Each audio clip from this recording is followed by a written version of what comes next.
ሰላም ጤና ይስጥልን የተከበራችሁ የላንድማርክ ሆምስ ኢትዮጵያ ቤተሰቦች እንዴት ሰነበታችሁ? እንደምን አላችሁ? ኢንጂነር አደባባይ ነኝ። ዛሬ በአዳዲስ ጉዳዮች መጥቻለሁ። በተለይ ደግሞ ስለ ሲኤምሲ ሳይት የአያት ሪል ስቴት የሲኤምሲ ኮምፓውንድ ሳይት አዳዲስ ነገሮች አሉ። እነሱን ጉዳዮች በዝርዝር የማስቃኛችሁ ይሆናል። አብራችሁን ቆዩ። መልካም፣ ወደ መጀመሪያው ጉዳያችን ስንመጣ እንግዲህ የአያት ሪል ስቴት የሲኤምሲ ሳይት እጅግ ግዙፍ ኮምፓውንድ አፓርትመንቶችንና የንግድ ሱቆችን የያዘ እነዚህ ሚክስድ ዩዝ አፓርትመንቶች እንግዲህ አሁን ላይ በምህንድስና ኦልሞስት ከ87% በላይ እዚህም ውስጥ እንግዲህ አያት ሪል ስቴት በከፊል ግንባታ የገዙ ደንበኞችን ለታህሳስ 30 እንደሚያስረክብ እንግዲህ የተለያዩ መረጃዎችን ለደንበኞች ልሷል። ስለዚህ ታህሳስ 30 በከፊል ግንባታ የገዙ አፓርትመንቶች የተወሰኑ አፓርትመንቶች እንግዲህ ለርክክብ የሚያደርስ መሆኑን ደብዳቤ ልኳል። ሌላኛው መረጃ በሙሉ ግንባታ ማለትም ሙሉ ፊኒሺንግን ጨምሮ ድርጅቱ እንዲያጠናቀቅ የገዙ ደንበኞች ደግሞ ለሚያዝያ 30 የሚያስረክብ ይሆናል። ወደ ሁለተኛው አዲስ ነገር ስንመጣ ደግሞ አያት ሪል ስቴት እንግዲህ ሲኤምሲው ሳይት ማለቁን ተከትሎ የተለያዩ ቅናሾችን አድርጓል። ይህም እንግዲህ በካሬ ከ98923 ብር ጀምሮ እስከ 130 ሺህ ብር በካሬ እየተሸጡ ናቸው። እንደሚታወቀው የአያት ሪል ስቴት አፓርትመንቶች ከወለል ወለል ዋጋቸው ይለያያል። ተመሳሳይ አሬንጅመንት ተመሳሳይ ዲዛይን ቢኖራቸው እንኳን ከፍ እያሉ ሲሄዱ ይቀንሳል፣ ወደ ታች አካባቢ ይጨምራል። ስለዚህ ከ107 ካሬ ባለ 3 መኝታ ጀምሮ 110 ካሬ 115 ካሬ እያሉ እስከ 145 ካሬ ጂ+1 ዱፕሌክስ አፓርትመንቶች ድረስ አለ።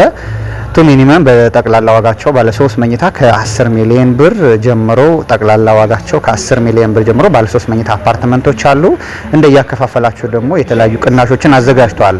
100% ለሚከፍሉ 20% ቅናሽን አድርጓል። ይሄ ማለት 10 ሚሊዮን ብር የነበረው ቤት በ8 ሚሊዮን ብር አካባቢ እየተሸጠ ነው ያለው ማለት ነው። ይሄን እድል ተጠቀሙበት። በተለይ ደግሞ እጃችሁ ላይ ካሽ አላችሁ፣ ካሽ መክፈል የምትችሉ በቀሪው አመታት ውስጥ እነዚህን ብሮች መክፈል ይችላሉ የምትሉ ሰዎች ዛሬ ኢንቨስት አድርጉ። አሁን መግባት አስቸኳይ ጉዳይ የሆነባችሁ ወይም ደግሞ ዛሬ ላይ አፓርትመንት ገዝቶ ያለቀ አፓርትመንት ገዝቶ የመግባት ሴንሲቲቭ የሆናችሁ ሰዎች ወይም ደግሞ አሁን መግባት የምትፈልጉ ቤተሰቦቻችን እዚህኛው ሳይት ላይ የተሻለ ነው ብለን እናምናለን።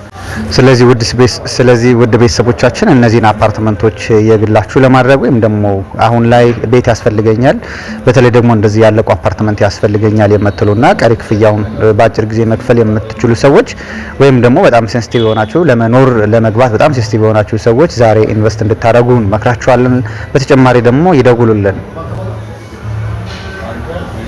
ስለዚህ አያት ሪል ስቴት እነዚህን አፓርትመንቶች እንግዲህ በ20% ቅድመ ክፍያ ነው እየሸጣቸው ያሉት። እንግዲህ አዳዲስ ነገሮቹ ዋጋ፣ ቅድመ ክፍያ፣ ዲስካውንት እና የማስረከቢያ ጊዜን የመሳሰሉ ነገሮች አነሳን። ከዚህም በተጨማሪ እንግዲህ አያት ሪል ስቴት ግራንድ ሞሉ ላይ የተለያየ ስፋት ያላቸው የንግድ ሱቆች አሉ። ከ30 ካሬ ጀምሮ እስከ 160 ካሬ ድረስ የንግድ ሱቆች አሉ። እንግዲህ ይሄ ሱቅ በቀን ከ3000 በላይ ጎብኚዎች የሚጎበኙት እጅግ ዘመናዊ የሆነ ሞል ነው። ሁሉን ነገር ያካተተ ሞል ነውና እዚህ ላይ የሱቅ ባለቤት መሆኑን እንዳይዘነጉ።